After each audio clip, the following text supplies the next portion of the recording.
Welcome to the first episode ever of Talking SMAC. We're talking superheroes, movies, animation, comics. I am your host, Joshua Scar, and with me this week is Alex Lasden. Alex, how you doing today? I'm doing pretty well. Very excited to be on a podcast that will be heard by more than myself. Hopefully. We're hopeful. Our theme this week is going to be talking Game of Thrones. We've been a week without it. We've had time to digest. We've had time to consider. We've had time to look into theories that we like and we don't like and formulate our own. We're also going to talk some news, which we're going to dive right into right now. The very first thing that we had was the Star Wars Rebels Season 4 trailer, which is what I'm most excited about. And I can't wait to see how this show ends. This is the finale of the show. It's been a great ride. Season 3 was a little bit of a letdown as far as the finale goes for me. The Season 2 finale, even if you don't watch the show, I recommend that if you watch the 2-part finale of that season, it plays as like a great Star Wars movie. I would pay money to see that in a theater. I know you haven't been a big fan of the show, but you do have some opinions. Yeah, no, I haven't really watched the show very much. I've kind of peripherally been paying attention because I do like Star Wars, and I was a Clone Wars fan. Well, other than that movie that they released, but I'm kind of curious about the strategy of how Disney is rebuilding the universe. So I don't think I gave Rebels really a solid shot since they kind of dumped the extended universe, which yes, they should have dumped that. The animation style threw me off, but I've heard a lot of friends talk about how excited they are that even the inclusion of characters like Yoda and some touches on Obi-Wan, and then of course there's Ahsoka. Her return was supposed to be pretty good. So I watched the trailer today just because I saw it there, and I wanted to see, and I was curious that they actually said finale. And I'm like, that can't be right. But then 4 seasons. It sounds like about what Disney does with their animation, and it does look impressive. It actually draws me in a little bit, and maybe I should actually give it a second go. Yeah, the showrunner Dave Filoni is the guy who also was behind Clone Wars, which is why Clone Wars is actually still canon, is he was able to interweave a lot of that. So Clone Wars technically is still canon, and you get a bunch of callbacks to that, and it's really fun, especially if you've seen and enjoyed Clone Wars. It grew on me. Mm-hmm. It wasn't necessarily my favorite Star Wars thing ever, but it definitely grew on me as it became more focused. I know the original plan for Clone Wars was not to be involved with Obi-Wan and Anakin, but then the audience reaction to Ahsoka, and because she was Anakin's Padawan, it led to a big outcry and an obvious storyline development to just focus on them more and more.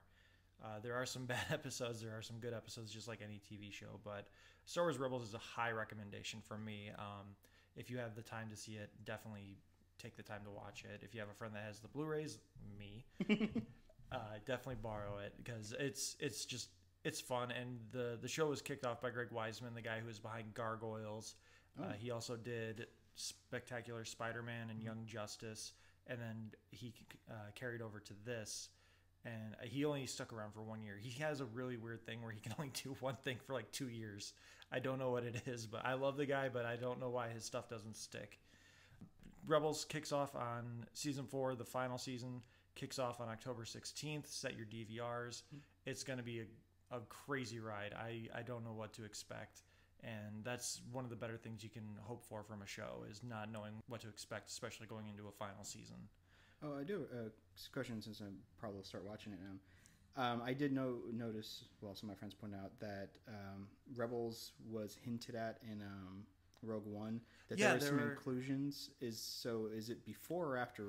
It takes place before Rogue One. There is a call out to Hera Syndulla over a microphone or a PA. Hera is the pilot of the Ghost. Mm-hmm. Rebels has a family dynamic. You have Kanan, who is a fallen Jedi, a Padawan who never really became a Jedi. He's kind of the dad of the group. Hera is the pilot of the Ghost, which is a very unique ship, which you also see in Rogue One. She's the space mom of the group. Cool. And then you have Ezra, who is the adopted son, I guess, essentially. He's your breaking in point with the show. Mm-hmm. And then you have Zeb, who's kind of the uncle, and Sabine, who is the sister. And then you have Chopper, who is the cat. The little droid guy, right? Yeah, those are Dave Filoni, and Chopper's the other part that you see. He like slowly rolls off camera in one shot, like it's a blink and you miss it kind of moment. But yeah, there are some call outs to it, and it's nice to see that they're actually including certain things from their new expanded universe into the movies. That's good.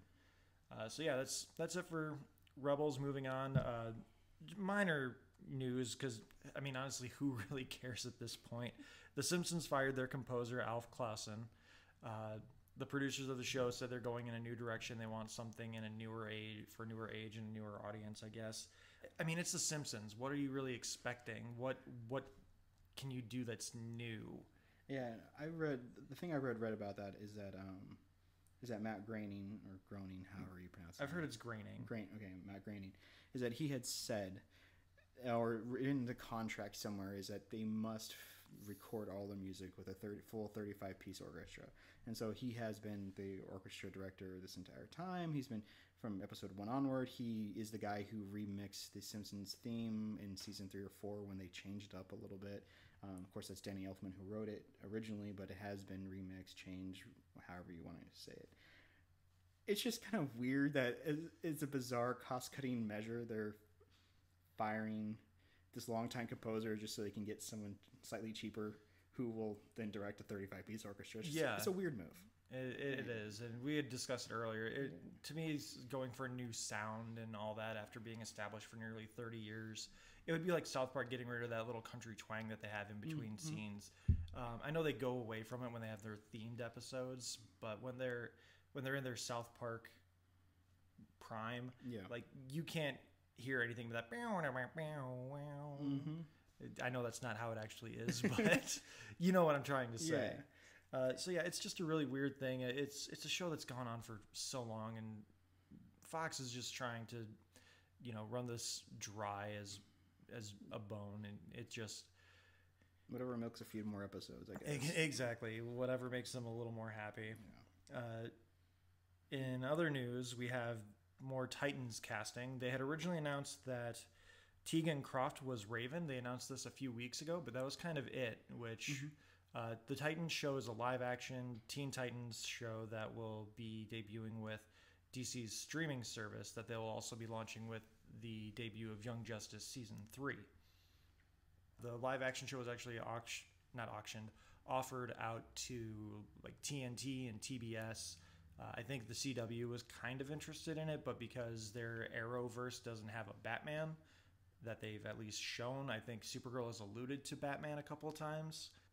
Other than that, they really haven't done much with Batman in the Arrowverse. So they announced that Tegan Croft is Raven, which she's a short blonde girl, hooray. There you go. And then they also announced that Brenton Thwaites will play Dick Grayson.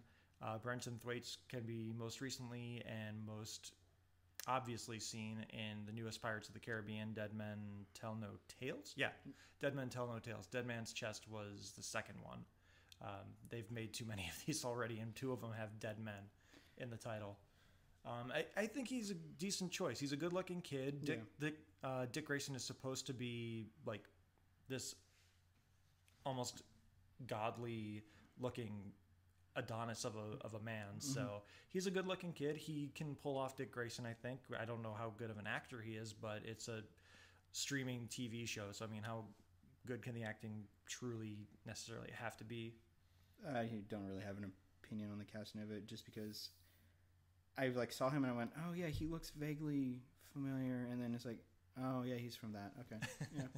And then I had to remind myself that he's not the same kid as the love interest that was from the 4th one, whichever that one is, Pirates Revenge or whatever. On Stranger Tides. There you go, on Stranger Tides. And so it was like trying to just correlate in my mind, is he the same guy? No, he's not the same guy, but everybody looks the same in that universe when they just rub mud on you and be like, you're the lead, please seduce this lady. You're the new Orlando Bloom. Basically. And then they also announced that Anna Diop, I'm assuming her name is pronounced Diop, it could be Jop, D-I-O-P, but I'm going to go with Diop because I'm American and I pronounce things as I see them. She's going to be Starfire. The casting is interesting because she is an African-American actress, and she's going to be dressed up in orange skin, or they're maybe going to do kind of like a John Jones sort of thing that they do with Supergirl, where she can transform it when she's using her powers. she's a very pretty girl. Starfire's supposed to be pretty. I don't know much about her acting chops, so it's fun that we're getting a live action Titan show, so I can't complain too much. No, thus far I've been just paying attention because I'm one of those sinners who actually likes Teen Titans Go a lot, and we'll just put it on because it just makes me giggle. I am aware that there was the Young Titans and other stuff, and I've seen some of their episodes, but this far I'm just impressed that they're casting people who look like they would be Young Titans versus obvious 30-somethings who will pretend to be Young Titans. Yeah, and it seems like the show is actually supposed to be after they've been established. It's not really supposed to be an origin of the Titans. Okay. It's from the original synopsis that was released when it was being worked on at TBS. Dick Grayson will start off the first episode as Robin, and then he'll move on to become Nightwing by the end of like the first or second episode. Okay, that's interesting. So it's obviously about them growing and moving on as a team and as individuals. So I'm excited for it. And as immature as it sounds, I love me some Dick Grayson. Dick Grayson is my favorite DC character, and I can't wait to see him make a better debut than what Chris O'Donnell did for him in Batman Forever, which I will maintain that they're not as bad as people think they are. If you take them at their campy level, Batman Forever and Batman and Robin are at least fun. They're not the best Batman movies, but they're fun. You just reminded me. I was about to make the comment like, well, we've never had a live-action Dick Grayson, and then you just reminded me of Batman. That's how forgettable it is. Forever, Batman and Robin. Well, I think it was Marlon or Damon Wayans. I wish I could remember, but Tim Burton actually had a costume ready to go for one of the Wayans brothers to be Dick Grayson. Marlon. Yeah, and I think that would have been cool, but the concept from what I've read is just ridiculous, and I wish I could remember it right now, but I can't. The only thing I remember about that is why I remember that casting is that they actually had to pay a penalty fee to him and a penalty fee to, Lando Calrissian. I forget his actor. Billy D. Williams. Billy D. Williams, thank you. They had to pay penalty fees to both of them because they had already signed the contracts with Tim Burton to be Two-Face and to be Dick Grayson, respectively. So I think they're paid each like around $5 million-ish, if that's the rumor is true, to go away to then get Tommy Lee Jones and Chris O'Donnell. That's some great casting right there.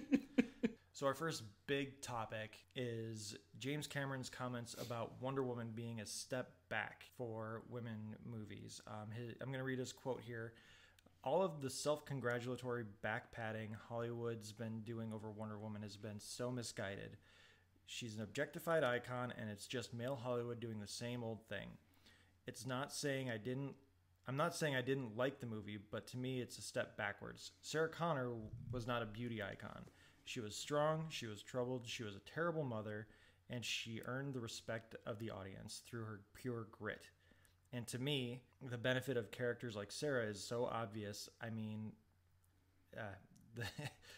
why would you put that in your quote from the press? You don't need the I mean. And to me, the benefit of characters like Sarah is so obvious. I mean, half the audience is female.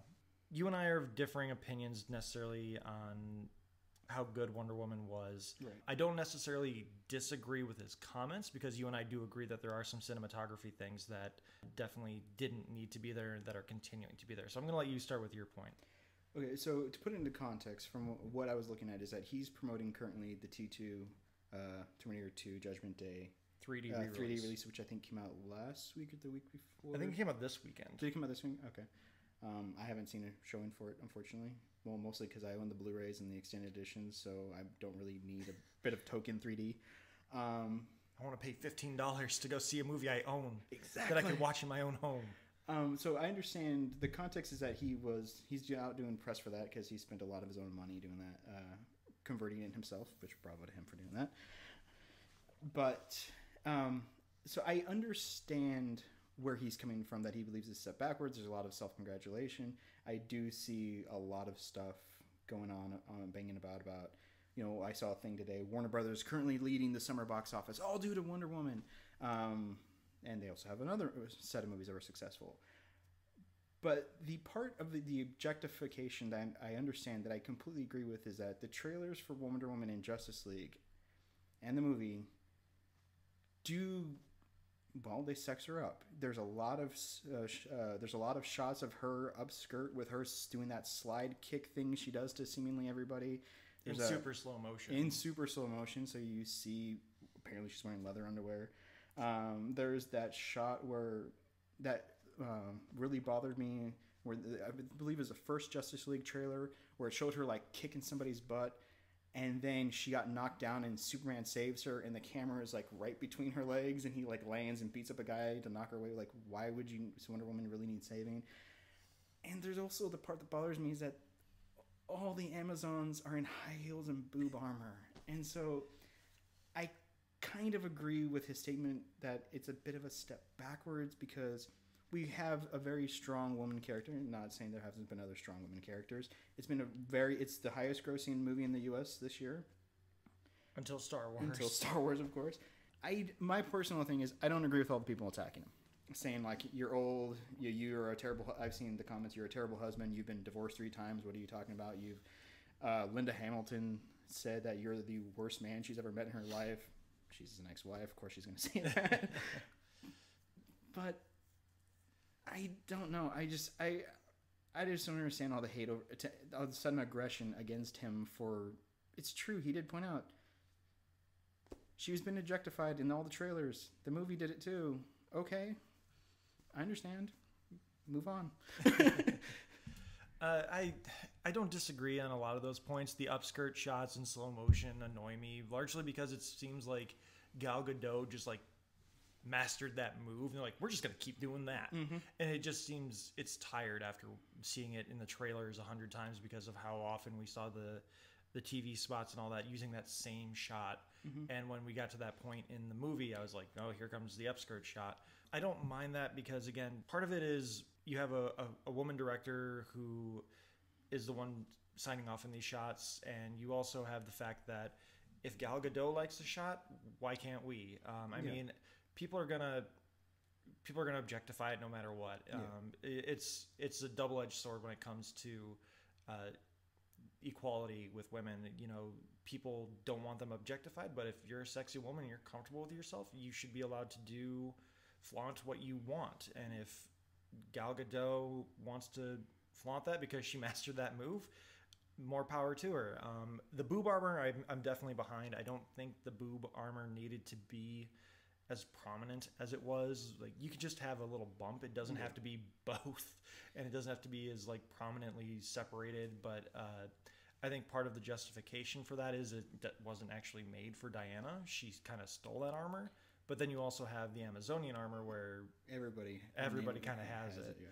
But the Wonder Woman costume, I mean, technically it wasn't made for Diana, so you can get around it that way. Right. But you also have to take into account that the suit was actually originally signed off for by Zack Snyder, who is not known for his... Yes, exactly. I mean, there's a lot of give and take. I enjoyed the hell out of Wonder Woman. It didn't really break any new ground as far as storytelling goes, but it did show that audiences are willing to go to a movie with a woman lead and enjoy the hell out of it as long as you treat it well and with respect. James Cameron and his comments, again, they're not necessarily wrong, but I think him kind of going back to his own well, saying like, look what I did with Sarah Connor, that kind of rubbed me the wrong way, because you could go and take almost any other woman lead in a successful movie and be like, hey, look at this person. Right. But he went to his own character well, and it just, that's where it kind of went off the rails for me. He just came off as more egotistical. Well, he immediately did what he was ripping them on for. He's self-congratulating himself. He's like, this movie didn't break any new ground. Hollywood is just patting itself on the back. I broke new ground. Let me pat myself on the back. You know. So I mean, I understand that. I just saw so many like people coming after him and ripping him and talking about his marriage and stuff. I'm like, and I was really upset because provide a rebuttal versus a personal attack. Like, point out where he objectified Sarah Connor or where he objectified Ripley, or where. Well, I mean, Ripley, she's walking around in her underwear for almost 20 minutes of the movie. Was that Alien? Oh, that was Alien. Yeah, that was Alien. That's right. Yeah. I believe Alien. Alien was Ridley Scott. Aliens was his. Yeah. I believe it was, but he also didn't create Ripley, so I mean, he could have gone to Ripley. Oh, he could have gone to Ripley, yeah. Or I mean, then again, if he wants to try to congratulate himself, he could mention, True Lies, except there's that entire stripper scene, or Titanic, except there's that entire nude scene. So that he drew himself. Which is a little creepy when you think about it. He's an auteur, Michael Bay. Aw, don't put him down. He just knows how to make a good movie, but he also knows that he's doing what he does best, and he just puts himself in there. Like, I've seen people talk about how Jack Dawson is very close to James Cameron as far as phonetically and as far as many syllables and all that. So he's like inserting himself there subliminally, just like Michael Bay did with Michaela. I think her name was Michaela Bayless or something like that. Oh yeah. Shia LaBeouf's girlfriend in the first 2 Transformers movies. It wasn't just enough to make her a sex toy. He also had to name her after himself. Again, creepy when you think about it. I'm going to make the lead's girlfriend me. Yep. And then direct. Because she's so sexy, just like me. Yeah. Michael Bay's a weird dude. Mm-hmm. So yeah, it's make of it what you will. People enjoyed Wonder Woman. People didn't think it was anything new. The internet community thinks it's Captain America, the first Avenger. I can see the similarities, but Captain America is my favorite Marvel character, and I can definitely differentiate the two. There are similarities, but just because there are similarities doesn't mean it's the same.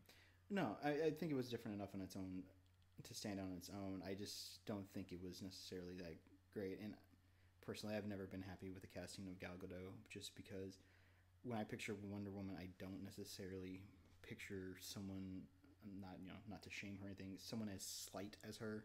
She is, and especially when they're putting her next to like Batman and Superman, and it's like, well, she's a god. She doesn't need massive muscles.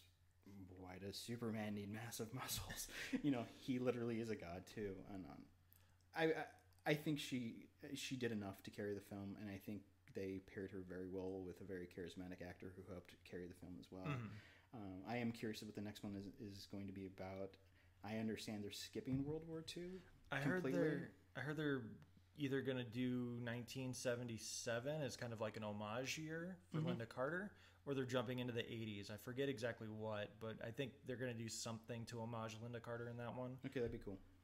But yeah, when Wonder Woman 2 comes out, if they don't retcon it or reboot it with Flashpoint, it's going to be fine. It'll be good. Patty Jenkins is pretty much guaranteed to come back. She's holding out because she wants more money, which is fine, because she's holding out to get paid what a male director who had just made a huge box office hit would get offered for doing a sequel. She doesn't want, you made this much, we're going to give you this much of a percentage increase. Right. She wants what's fair, and I applaud her for that.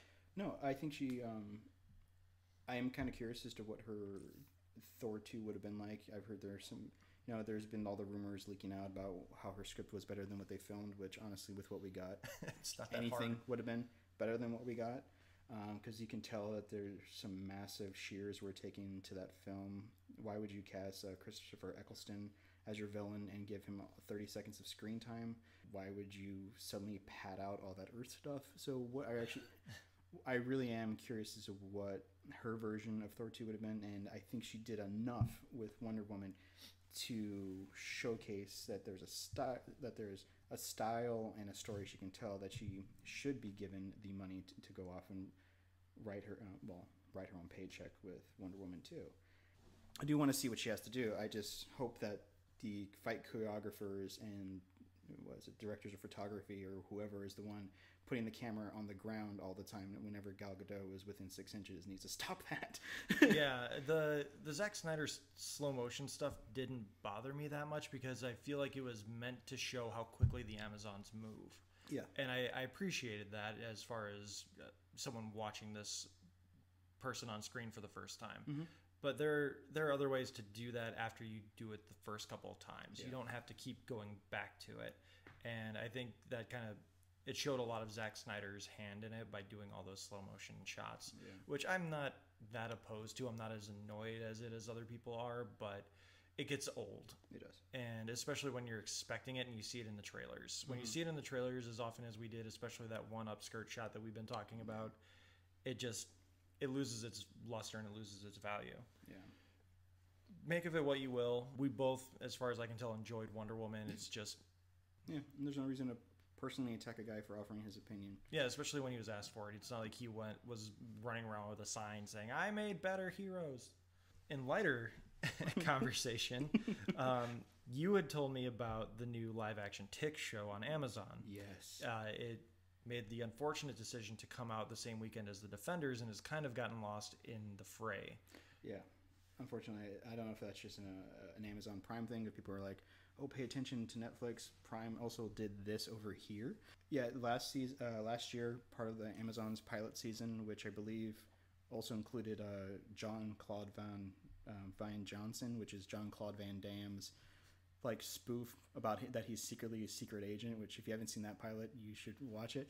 But they also brought back the Tick, and the pilot was a little rough. I wasn't sure if the Tick was supposed to be part of Arthur's psychosis or however they were trying to treat him, but I got a chance to earlier this week watch all 6 episodes they offered us, which was the pilot plus 5 more. There's 6 more coming sometime, I think, in the spring, and I was pleasantly surprised that they actually were given the creative license to run out and actually give us a proper Tick show, which I've really liked. I literally watched them this morning. I didn't get through all of them. I got through the first 2 episodes before the kid woke up, and then we watched another one when she took her nap, and then we watched the 4th one later in the day after we were done doing our morning errands. And the pilot episode was actually really good because I've seen the trailers. Like the ads have popped up on YouTube and all that, and I know the Tick is real.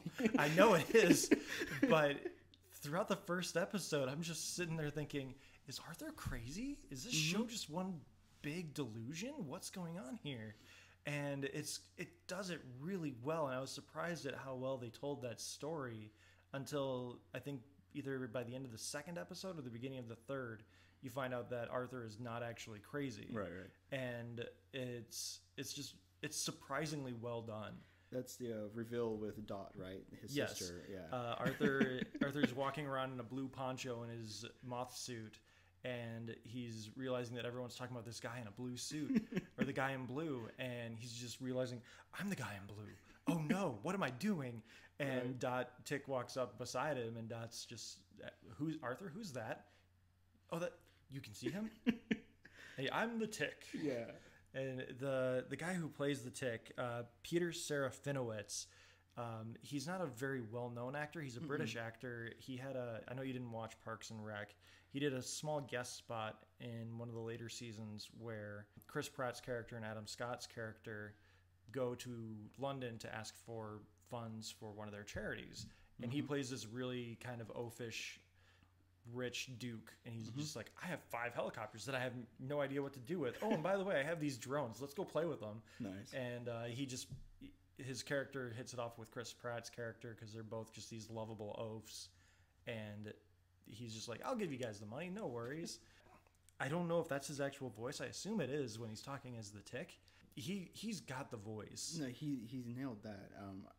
I was afraid he was going to be a bad knockoff of Patrick Warburton, because there's just something about his style of comedy, whether Patrick Warburton was doing Putty from Seinfeld, or whether he was doing the Tick, or whether he's Joe, or whether he is Kronk from Emperor's New Groove and then the TV show and Kronk's New Groove.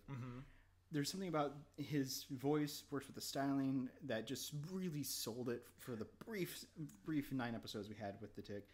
And of course the suit, of course you can't do much about the suit. The suit has to look like a certain way. But within about, I don't know, 5-10 minutes of just seeing him on screen, and he's over exuberance of wanting to be a good guy and completely misunderstanding everything Arthur is telling him, that he wants to be left alone, he just sold it for me, and I'm assuming that is his real voice. And yeah, there's some moments where you can tell it's ADR, and but like he has that commanding Tick voice, and it's great, and he has that sincerity behind it too.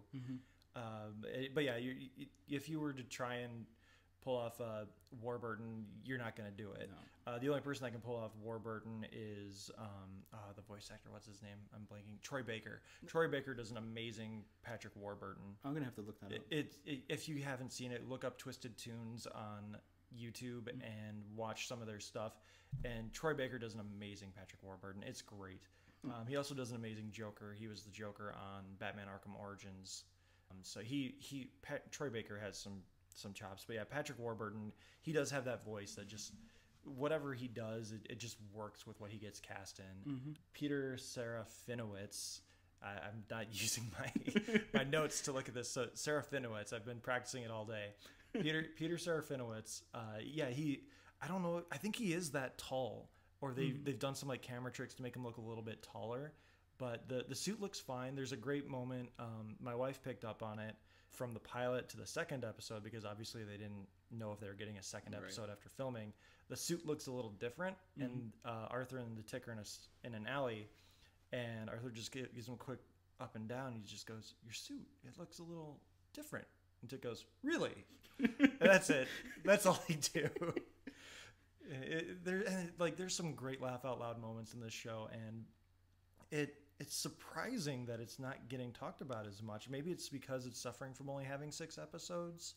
I don't know, but I mean, I wasn't going in expecting much, because I didn't watch The Tick as a kid. I was all about Power Rangers on Fox, and then I would move over to One Saturday Morning on ABC. Yeah, I was not expecting a whole lot, other than I just remember watching those 9 episodes and watching some of the cartoon. I've never read any of the comics. I don't know if the comic style is supposed to be ultra graphic or just ultra satire. Yeah, that was surprising too. But the TV show surprised me that it was super graphic, because there's a scene where Overkill shows up and he starts slaughtering all these people to either get or assist Arthur. You're not sure if he's trying to kill him or not. And all of a sudden, limbs are flying. There's blood spraying. It's like they already dropped a curse word or two before, the F-bomb and stuff. It's like, okay, well, it's an adult show. Sure, that's fine. Whatever, TVMA. And then all of a sudden, there's limbs and blood and gore. And I'm like, or it's just definitely R. It became 300 very quickly. Yeah. Like I was thinking, oh, okay, you get a shit at the very beginning of the show when Superion shows up, and you're like, okay, PG to PG-13, whatever, that's fine. And then you get an F-bomb in a limousine a little later, and you're like, okay, I mean, that's still kind of PG-13. They're allowed 1.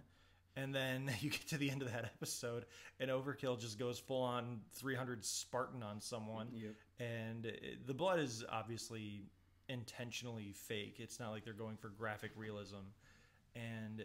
But yeah, it was a little sudden. You're not expecting it. It works. It works for the show because, again, they're not trying to be hyper violent. They're just using it as an effect.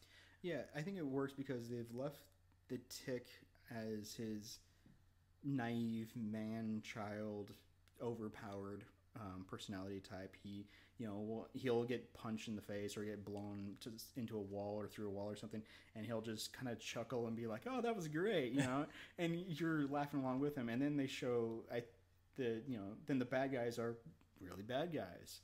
They're killing people, massacring people. Their plans to get back the suit from they want basically the first 6 episodes are about the Tick running into Arthur, Arthur ends up with the suit, and then the bad guys want to get the suit back, but they can't quite get it back right because Arthur has, in theory, already bonded with it in some manner, because of a retina reading. He was the first person to put it on, so he gets it, and so it's just the Tick trying to ingrain himself into Arthur's life, believing that Arthur's his best friend ever, and then Arthur trying to get rid of the Tick, but then the bad guys want him, and hilarity and a lot of blood ensues. Yeah, it's very much Arthur Begins, and it does it very well. And I'm not familiar with the cartoon or the comic, but it definitely has its own life as far as I can tell. And the only thing that I really want anything extra out of this is I want Batman well. I'm sure there's a lot of stuff going on in the background, and they talk about very large man VLM, I think. Yep. And he shows up at one point, And there's a bunch of stuff going on in the background that I'm sure is alluding to more stuff within the Tick lore. But I just want Batman well. I love the idea of that character and the ripoff of it. Yeah, I hope they're heading that way, because at one point they mentioned there's like a superhero register, and which is used to great effect when Arthur tries to lie his way out of a police station, and they've been hinting that there's other beings out there, but for some reason they're not showing up at the moment, probably because the Tick and Arthur are just not on anybody's radar. We have 6 more episodes coming in spring, and I'm hoping they get here soon, and hopefully more people keep watching this, because Amazon needs some shows that I actually really want to watch. Yeah, I think that's part of it. Is Amazon, it's a complimentary service if you're on Prime. Essentially, Amazon Video is a nice service, but you have to pay $100 to be able to access it. Mm-hmm. Unless you're a student, then you get it for $50, or you can be on a monthly plan and pay basically $120 a year. Right. So I think that kind of hurts the Tick in a way, but Amazon has a good track record for good shows. The Man in the High Castle. I was going to say The Man in the Sky. That was obviously not right. And then they've got the Jeffrey Tambor transgender show. Transparent, yeah. I've heard Mozart in the Jungle is really good. I have a few friends who rarely recommended that to me. I don't know if it's just being lazy or whatever, but when I pull up my PS4 and I get my media display, it's like Netflix, Amazon, Hulu. What's on Netflix? Yeah, it's the default. It's become ingrained in us. But yeah, if you have Prime, or if you have $10 to throw away that you're not planning on sending to the Houston Relief Fund, give it a try.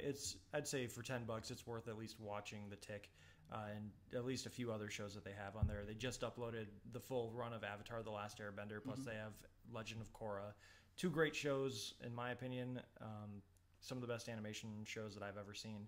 So if for nothing else, $10 a month for something like that is pretty great. But yeah, the Tick is definitely worth checking out, I would say. I think not being on Netflix or Hulu kind of hurts it. But if you have Prime, watch it, enjoy it. It's fun. Even if you don't know anything about the show, like I said, I have no attachment to the characters until now. Like, this show has made me care about these characters. And I really kind of want to find a way to watch the old Fox shows just to see what the difference was.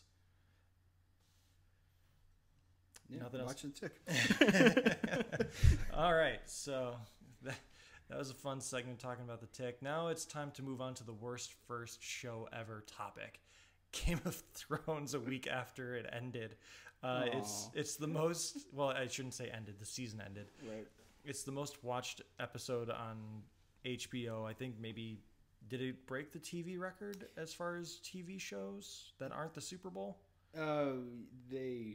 They always play with their numbers. They said that episode got like 30 million people, which would make it the most watched show of the year, I believe, other than the Super Bowl.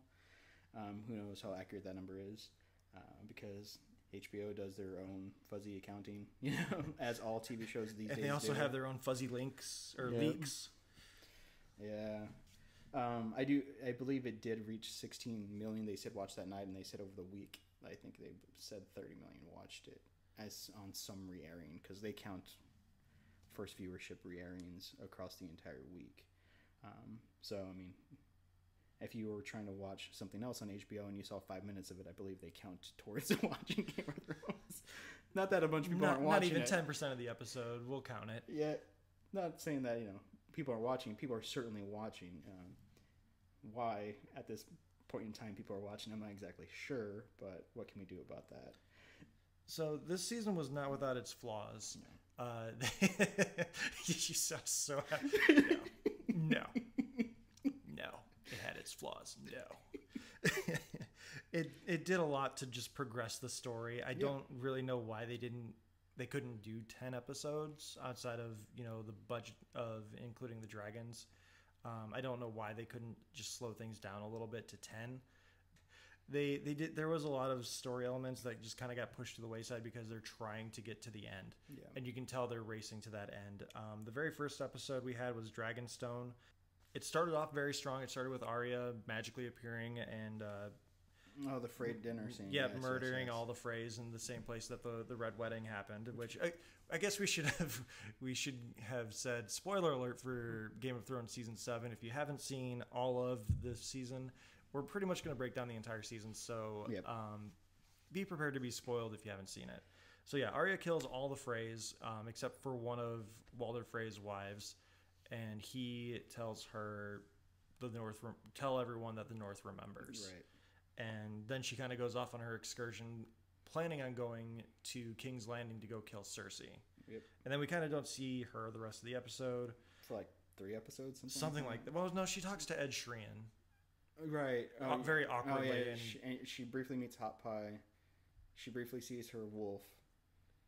And Which the Hot Pie meeting at least served some sort of storytelling purpose. He was like, "Oh, hey, by the way, did you know that John's in charge of the North now?" yeah, that was very awkward. That scene was very awkward because that was the one moment that I actually bought into that weird fan theory that she's actually the waif, because that interaction was so awkward. I'm not sure if they were trying to just portray it as she's been gone so long that she doesn't remember how to interact with old friends, or that they just honestly did not remember how to write dialogue in that scene. Either one is very possible. Yeah. I still think she could be the waif, which if she is, that is fantastic. So yeah, we have that, and then John secures loyalties from the Umbers and the Karstarks, which I thought that was actually a really great scene where Sansa's like, "You need to teach them a lesson and kill their line," and John's like, I'm not gonna have the children suffer for the sins of their fathers." Yeah. And I thought that was a great scene, and it showed the dichotomy between what Sansa has learned from Cersei and how she has become a little more ruthless because of what she's endured, where Jon is still very much Ned Stark's illegitimate son. I guess we should say adopted son, given what we know now. Yeah, no. The few times that they've actually taken to let there be character development, it was really nice. But they barreled through stuff like so quickly. You know, it's just they just clash heads. Like John's the head of the North now. Sansa's upset about that. Littlefinger's lurking in the background, going good.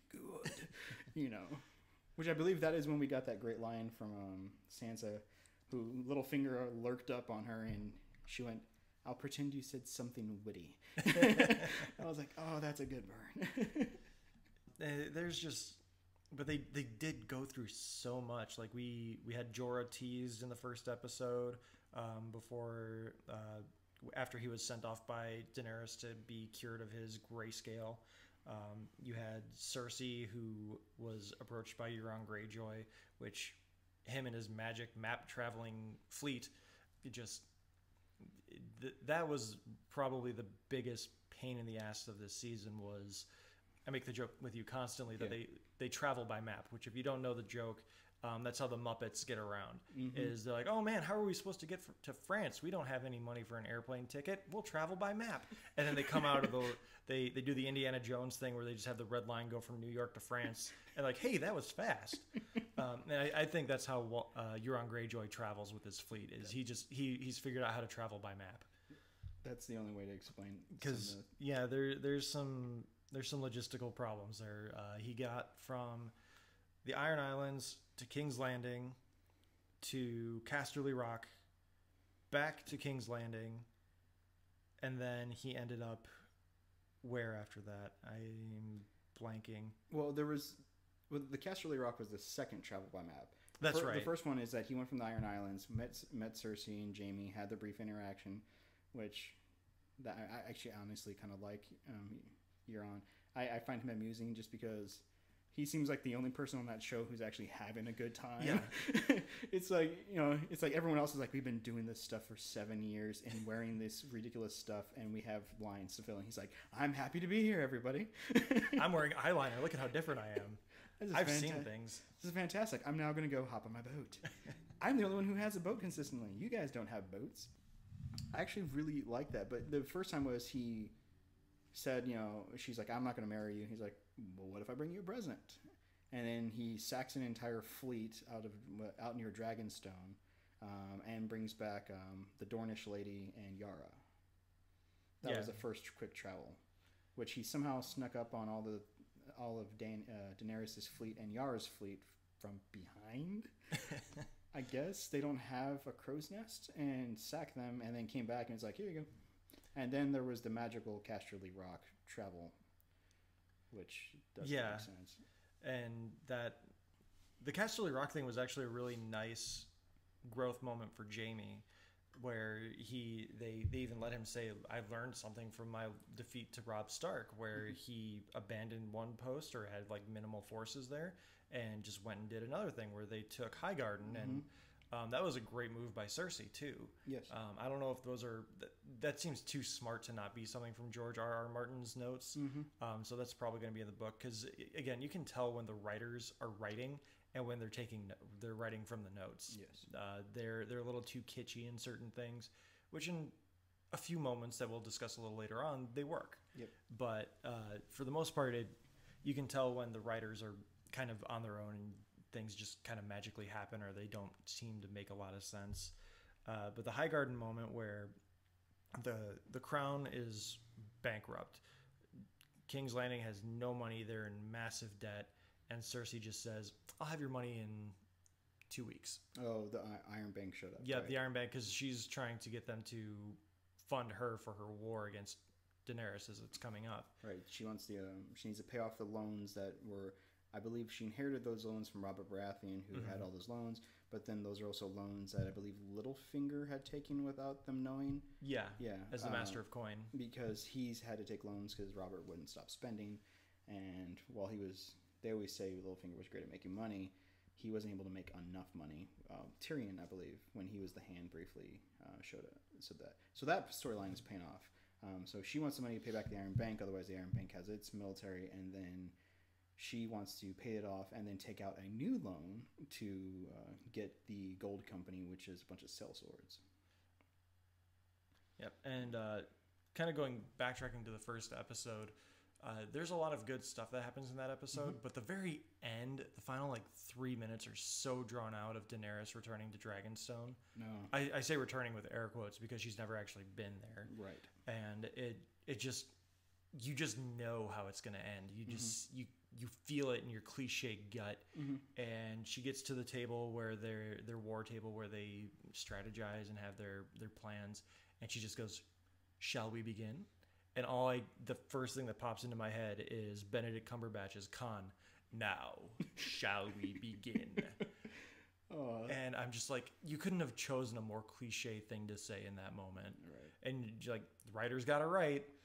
Well, the part that bothered me about that is so Dragonstone is according to the map, it's across the bay from King's Landing. It's attached to this peninsula that's, I don't know how far that is, 25 miles, 100 miles, whatever it is. It's right over there. And I understand that's where Robert was. Not Robert. That's where Stannis was. And they have a brief allusion to that where you see one of his banners with the stag and the heart sitting in one of the hallways, which I thought that was a nice little touch. Yeah, but no one's been in there since. But why? I mean, it's a military stronghold. Why wouldn't there at least be some kind of watchers or some kind of guardian or a small garrison, some kind of presence? They could have shown 3 ships and a dude leaning against the tower going, oh, maybe we should run. Instead, it just seems like this entire majestic castle stronghold has been abandoned, even though it's a strategic military point for the entire bay in King's Landing. That's the part that bothered me about that. The Lannisters have been too busy trying to figure out who's king next. They've had 3 kings in 3 years, and now Cersei's queen. Yeah. Well, maybe they ran out of funds for that. There we go. There's the explanation. They ran out of funds to guard that. Or maybe they don't realize Stannis is dead since we never saw his body. True. And then Sam had some fun adventures in the Citadel at Old Town. Gross. Yeah, scooping out some poop and changing out sick beds and transitions shots of gross to food to gross to pus. Yeah, I get what they were going for, that Sam was literally getting the shit jobs, but it didn't need to go on that long. You could have done that in 2 sequences, and like, okay, Sam's not doing what he was hoping to be doing. Right. And he gets a jump scare from Jorah, and the interactions between him and the High Maester that he works with, that's training him, is the interactions they have are great, right. and it makes me a little sad that there was no real growth. There was just constantly the teacher doesn't listen to the pupil when it comes to the important stuff, and they're just like, oh, he's delusional, it's fine. Yeah, no, some of his interactions are good, and it does kind of lean credit to the theory that there's a theory from the books, as well as I think people have kind of accepted it for the show, which is that the Maesters have way more knowledge than anyone knows, and they just don't want to share it, or they just don't care enough to. So I mean, so some of that interaction of like, Sam really wants to learn, he wants to take care of Gilly, he wants to take care of the kid, but he's like looking through books, wants to assist, and the Maesters are all, that chamber pot's not clean enough. Yeah. It kind of gives credit to some of that. And Sam also gets credit for curing Ser Jorah. He goes through a very painful to watch and probably painful to feel procedure of apparently having to cut off all of the grayscale. Ugh. And then having to like suck out whatever pus is underneath as well. It is a very not for the faint of heart scene to watch. When they were just sitting on Jorah's face, I honestly had to chuckle a little bit, just because I couldn't tell if the actor was acting for pain or if he just got to a point where he's just kind of like chuckling to himself, trying to figure out like, how do I act like I'm in pain? And I mean, it's something that you can only imagine how painful that sort of thing actually is, though. Right. So you don't know how you actually would react to that kind of pain. But he gets cured, and he goes off to see Dany, and he and Sam have a nice farewell. And then Sam gets probably the best recognition he probably could have expected from the Maesters, where he was told not to do anything about Ser Jorah because he was going to lose his mind in about 6 months. The grayscale would take him over in about 6 weeks. Yep. And then Sam's like, I'm going to save you because I knew your dad. And it creates a nice symmetry between everyone. And then the head Maester that's training him is like, you cured him? How did you do that? I followed the instructions. What? Said every man watching the show ever.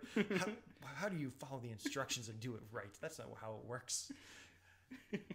And it is a really great moment, and I appreciated that the Maester actually said, nice job. Now here's your punishment. You have to go transcribe all of these journals that are rotting. And Sam's like, what? Yeah. The only thing I wish would have been a little bit more of that scene is that the Maesters would have been like something along the lines of like, good, now do it for everyone else too. Kind of like, send them off like, well, damn, there's a cure. All right, let's get this word out, or let's do the scientific principle of let's try it on another person. Instead, it was just kind of like, that's pretty awesome. Now you're going to be punished. Yeah, it definitely just kind of leaves it to the wayside. But I mean, like we've already said a couple of times now, they were just trying to move on. Yeah. They and like you're saying, maybe there's something to the Maesters where they've known that there's this cure to grayscale. They just don't want to do it because of how arduous it is. So it could just be a number of things, and in the long run, it's not that important now that Jorah's cured. Like, Jorah's the only grayscale person that we care about anymore, because the other one got burned at the stake. Oh. Took you a second. Now I'm sad. We also have Jon Snow and Dany meeting for the first time at the recommendation of Tyrion and Melisandre. Melisandre hides because she knows that if Jon sees her again, she's gonna be dead. Yep. She's gonna get dead. And so she has a pretty nice moment with Sir Davos, I believe. Was it Sir Davos? No, it was Varys. Yeah. Yeah, Varys. Yeah, I like that moment. Yeah, there was a really nice moment where Varys is like, hey, you why aren't you going down to see your boy? and she's just like, it's complicated, don't worry about it. And Varys says, you know, you should probably leave Westeros for no real understanding except maybe between them, because we don't know. I mean, there's obvious reasons that we do know, like Jon or Dany are going to be the leader of Westeros, and she's not going to be welcome here anymore. No, she's kind of on both their lists. It's a really nice moment, but she also kind of leaves a little bit of a prophecy saying that she has to die in this story, and she has to die in this strange land just like Varys. So they allude to something for next season, at least, between the two of them. Yeah, which I did like that moment between them, because Varys and her have kind of been in this weird flux of kind of without a purpose. You know, they had solid purposes and now kind of seem to not know how to utilize them. But I actually like that they had a good moment of these two outlying characters who were super important, have done some very, very questionable things, and now acknowledging that their time is about over. I like that. I also hope that with Melisandre acknowledging that she's going to go soon, that we also get to find out who it's from, because she made the prophecy to Arya, I believe it was early season 2, where she looked into Arya's eyes and talked about all the faces that she knew she was going to kill, and then said, we'll meet again later in your life, or something like that. I forgot about that. Yeah. So I'm hoping that callback comes up and they haven't forgotten about that, because, you know, maybe Arya has to take her out at Jon's orders, or she just gets in the way somehow. Yeah, there's a lot of stuff that still needs to be wrapped up in season 8. One of the biggest fan moments for the show this season was Jon and Dany finally meeting, which obviously that didn't go as planned. Tyrion expected him to bend the knee. He wasn't expecting him to be the king of the North. But one of the things that I've found very curious about this entire season was that no one really questioned why Jon was no longer at the Wall. It's true. I did like the moment of the meeting, which is like, you know, this is Daenerys Targaryen 57,000 titles later, and then the very just kind of Jon Snow, King of the North. Yeah. That was good, but yeah, no, and there was a brief mention of where he mentioned that Jon was dead, and Jon's just like, eh. Well, he said that he took a knife to the heart. Yeah. And he was like, metaphorical heart, or metaphorical knife to the heart. Don't worry about it. Yeah. We're good here. I'm not dead. Yeah. I'm not the Walking Dead. Yeah, that does seem kind of have been brushed under the rug a little bit. I mean, I understand that, you know, Jon's watch is over and he killed all the people who killed him. Questionable scene, in my opinion. I mean, they were doing their job literally to kill him because he was acting like a traitor in their mind. Mm-hmm.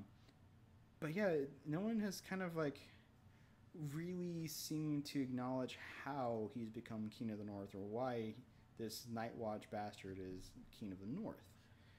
Because in theory, as a Snow, he should have to be legitimized somehow, and I don't remember anyone legitimizing him, because only Stannis would have been able to. But I think it's just because the North has kind of has declared itself as its own entity, so they're not necessarily subservient to the laws of the land anymore. They can make up their own laws, and they're like, we're going to follow Jon because we're fickle. Yep. Yeah, I just always found that a little weird, because I'm still hoping Sansa, in my opinion, has a little more legitimate claim, being that she is, well, a legitimate child. She's a Stark, but also with the majority of the Tullys dead, she's the oldest living Tully. And then she also should in theory still be recognized as Ramsay Bolton's ex-wife, despite how she killed him. So in theory, she should have those households underneath her, but they kind of went with Jon, which they went with Jon, and I can understand why she's a little irked about that. But no, there was no real, how are you King of the North? Why are you King of the North? Aren't you supposed to be on a wall? Yeah, they just kind of stopped talking about it for some reason. And that kind of bugged me. But again, as far as the end game of the story, it doesn't really impact anything. Not too much, no. I mean, one of his best friends are now the Lord Commander of the Wall, or the Night's Watch that he was at. Yep. So you just say, we pardoned him. He's good. He went above and beyond his service, and you could just be vague about it. It doesn't leave much. Yeah. But that kind of bugged me. But the meeting of Jon and Dany for the first time was interesting. I think that was also right after he had found out from Sam that Dragonstone was literally built on a mountain of dragon glass. Right, yes. And that was why he had to go personally instead of sending a messenger or just Davos in general. But it definitely shows Jon's character because he's the one that has to go do this because reasons. And it's showing where Sansa is trying to prevent the Lords of the North from already betraying Jon from being their king for... I don't even know. The show has jumped around so much. This season could have taken place in a year. It could have taken place in 3 weeks. I don't even know anymore. But it just... The Lords... And like you said, I think Sansa has a better claim, and I think she is doing the right thing so far. Yeah. By not just being like, I'm the queen. She's being loyal to her family, or at least what she assumes is her family. Yeah. And being a good lady of Winterfell. She's not just being self-serving. She's trying to do what's best for the North. Yeah, I think the North is definitely a little fickle, mostly because anytime someone from the North goes to the South, they lose their head. Literally. Metaphorically. So, yeah, the King of the North should be in the North, but I understand why he went South, and he has to get, he's still... At this point in the end game of the last, 13 episodes,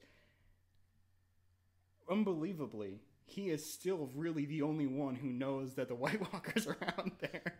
Sansa doesn't seem to really care. The North doesn't seem to kind of care.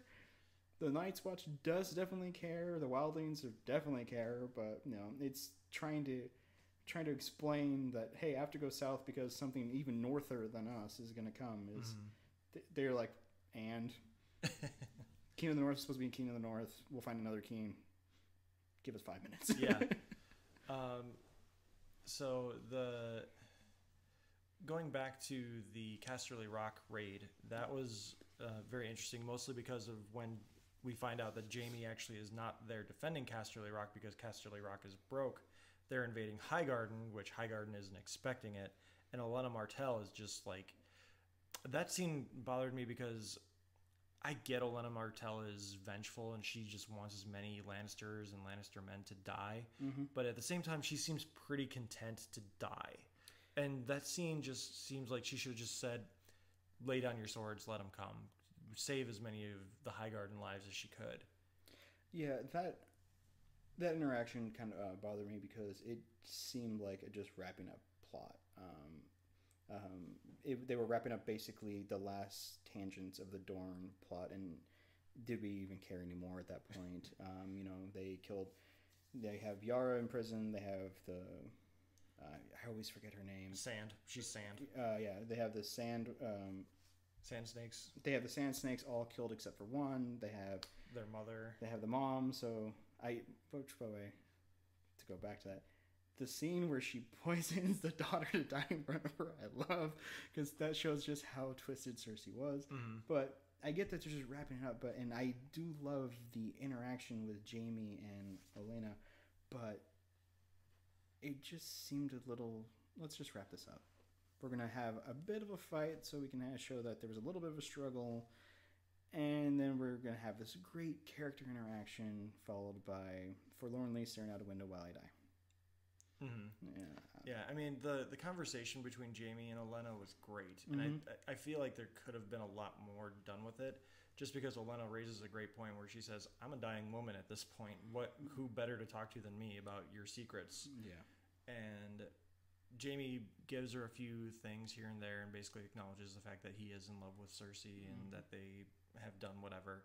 And then she lays the bomb that she was the one that killed Joffrey. Mm-hmm. And at this point, she's already drank the poison that killed Jon Arryn at the beginning of the show. Mm. Excuse me. And so she just goes full on, just goes off on this tirade and just says, let Cersei know it was me. And it's great. It's a great moment. And you can just see it in Jaime's face where he's like, damn it. Yep. I let her off too easy. I promise, I convinced Cersei to let me kill you peacefully, and now you're just taking it back. Which, that was one of the great character moments. It really showed that, that Jamie's actor can act, and that Elena, we all know she can act. She's amazing. But I wish there was a few more great moments like that to stagger throughout this episode of like letting this season, letting the characters just breathe with each other and get to know each other a little bit better. Like, and coming up the next episode or two, we're not going to get that, which is really disappointing. Yeah. When we get to the big dragon battle. Yeah. The first time we see Tyrion and Jaime together, which actually happens after the big dragon battle. Yeah. I mean, we can just talk on that pretty quickly. That episode pretty much did nothing but get to the dragons. Yep. That episode just dragged and just set up everything coming after it. Shortest episode they've ever filmed, which was like 48 minutes or 50 minutes. And probably 15 or 20 minutes of it was the attack of the dragon on the caravan, which when you start really picking up on Hollywood screenwriting, like, you know something's coming when the important stuff is mentioned right away in a scene. The gold that we just took from Highgarden, it's already past our border. We're good. Yep. Like, oh, it's already okay. So how is it 10 miles ahead of us or wherever we're at? It's good. Yeah, we're good. Okay, well, something bad's about to happen. There is nothing here at all but some corn and some wine, and that's it. You just need Officer Barbrady in the background. Move along, people. Nothing to see here. And Dany she snapped at one point, and she just decided she's going to go burn everyone alive in this caravan, because this is her counteract to having Grey Worm and her Unsullied trapped at Casterly Rock, which that never actually gets resolved. Like, all of a sudden, Grey Worm's there in the finale. How did they get out of there from Euron's fleet? Yeah, the only thing I would say is I did like the interaction between Tyrion and Jaime, trying to kind of educate her on how to be a nice person. And her solution was like, fine, I won't kill the peasantry. I will just kill everybody outside the walls and show them my dragons. Yeah. But I liked watching the battle. I think that was pretty cool. I do have some logistical questions. So your fleet has been sacked at Dragonstone. Your fleet was sacked again at Casterly Rock. But somehow you moved 100,000 Dothraki and their horses across the bay without anybody being aware of it, so they can charge gloriously the pikemen. Okay, I'm not sure if all of it. I mean, travel by map, of course. But I mean, it was great. But then that ending just takes me off, because there was so many good moments where I'm expecting, okay, this is Jaime's death. This is glorious. Jaime or dying, or Bronn. Yeah, Jaime dying trying to take out Daenerys, or Jaime dying trying to take out a dragon, or Bronn going down gloriously, who we've seen transition from Tyrion's sellsword friend to confidant, to Jaime's confidant and friend, to then being denied a castle by Jaime right before all this fighting happens, and then instead he tackles him into the deepest riverbank I've ever seen in my life.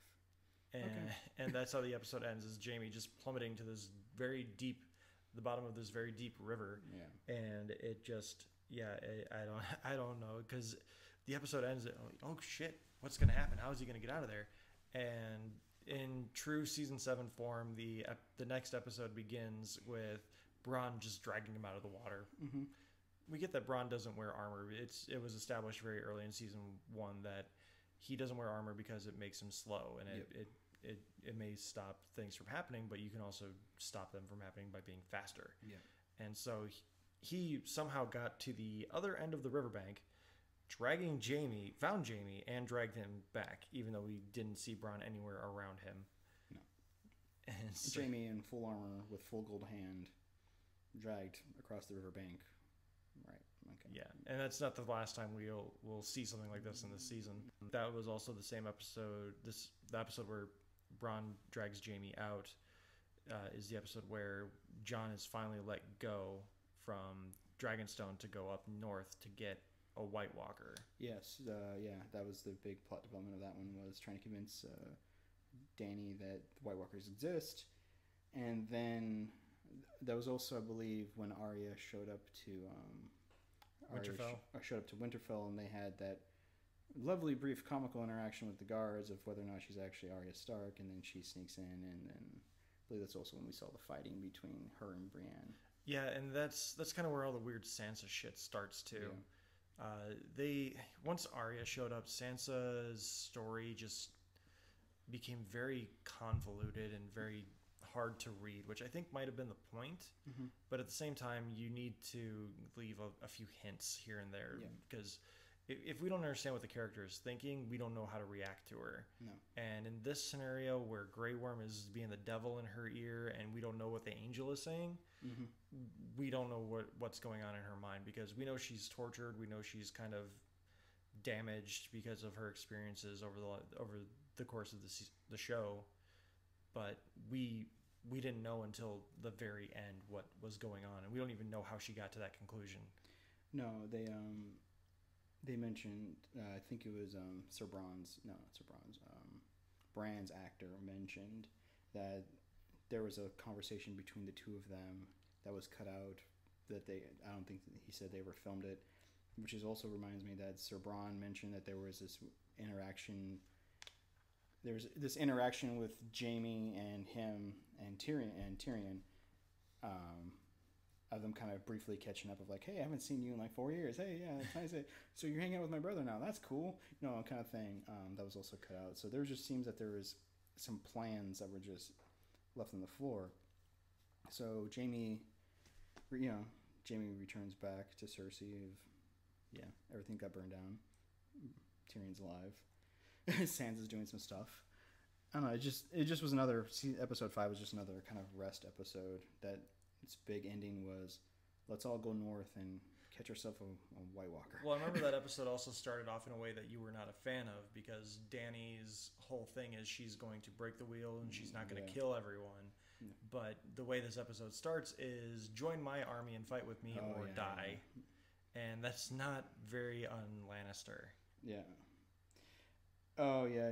Where they kill Sam's parents. I mean Sam's dad and brother. Yeah. No. Yeah. Sam's brother's just an idiot, and Tyrion's trying to talk both Dany out of killing his son, as well as trying to convince the son to be like, hey, don't be an idiot, don't end your line. Yeah. No, I don't know. She doesn't seem to be able to lead other than in the mad Targaryen manner of, I have dragons now, so everything must burn. Yeah. Join me. Good, you can live. Not burn. And then Tyrion, of course, offers for them to take the black, and that is not accepted. Mm-hmm. Yeah, there's a lot of stuff that just...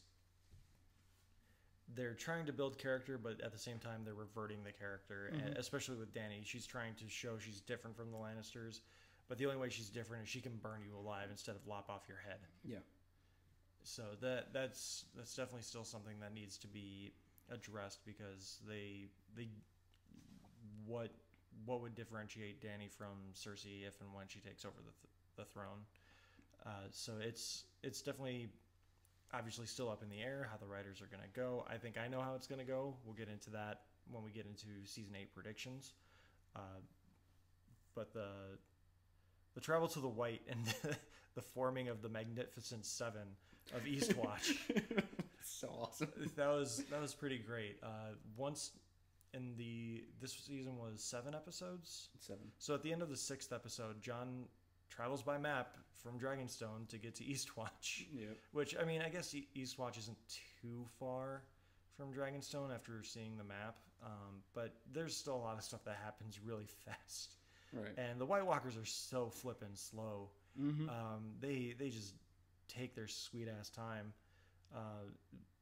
By the end of the 6th episode, or no, would it be the 5th episode? It doesn't matter. Yeah. By the end of one of the episodes, Jon and his team of Davos,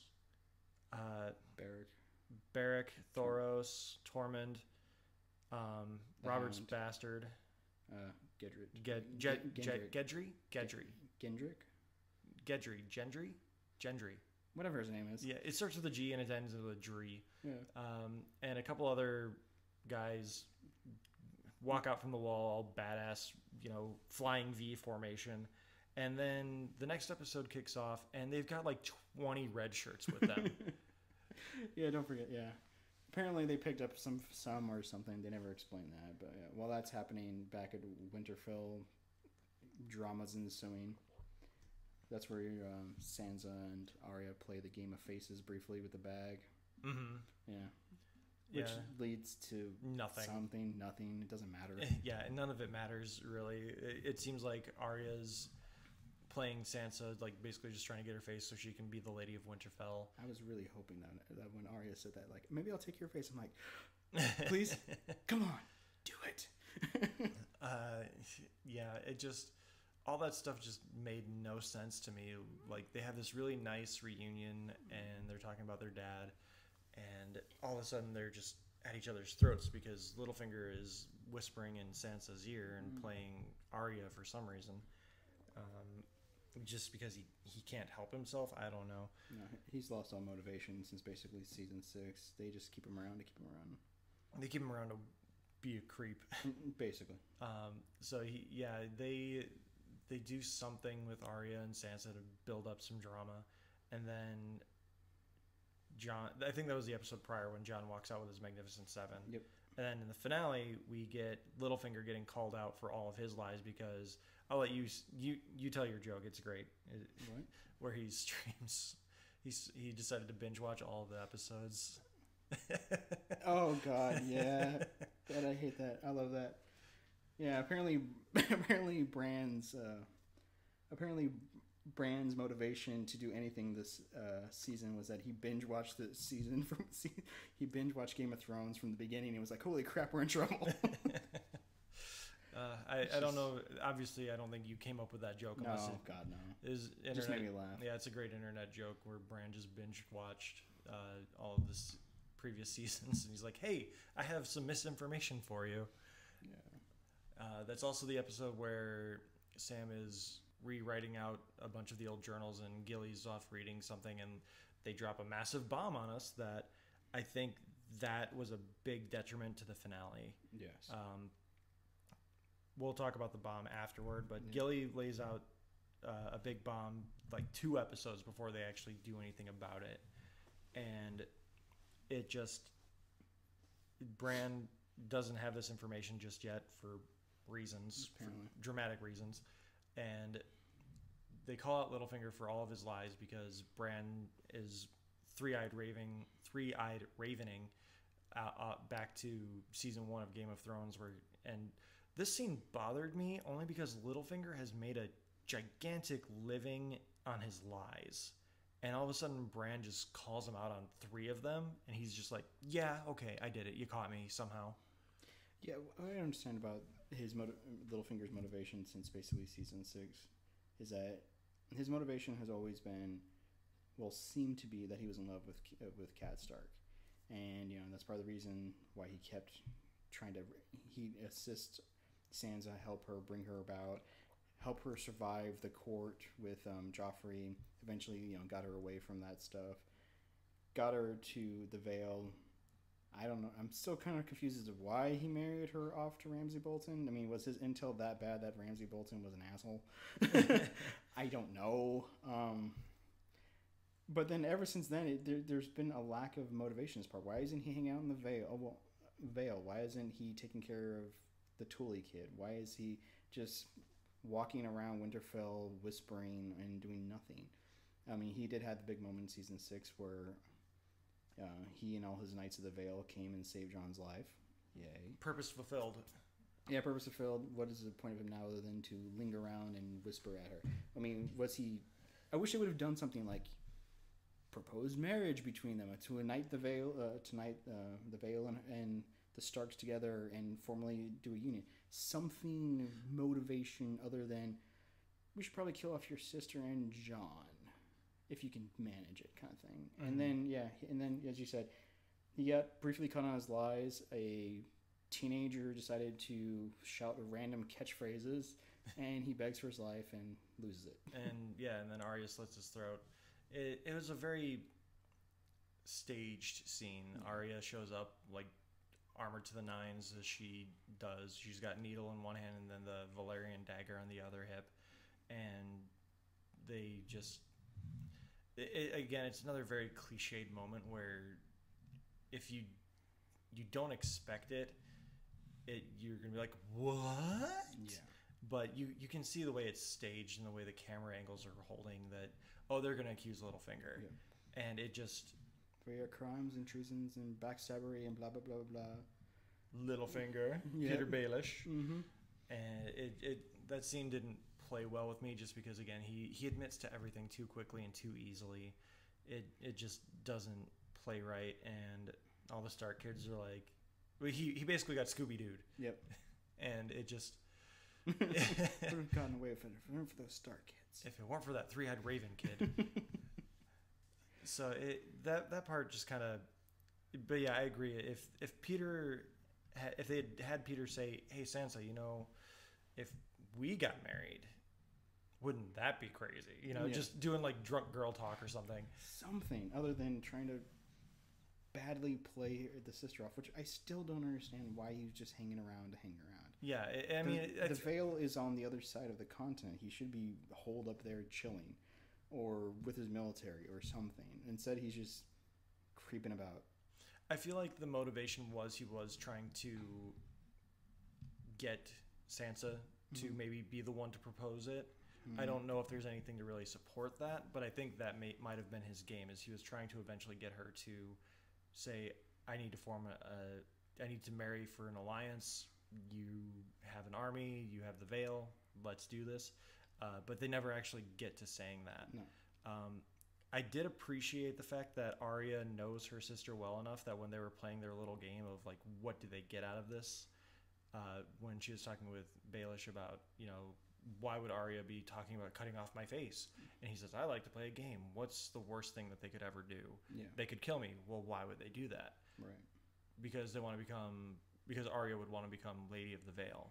And Arya has said multiple times she's not a lady. Yeah. And they just I appreciate the fact that that Sansa realized that. Yeah. And that's how they were able to play Scooby-Doo Baelish. And so I appreciated that, but again, they could have just done it in a better way. Yeah, there was nothing to suggest that they had been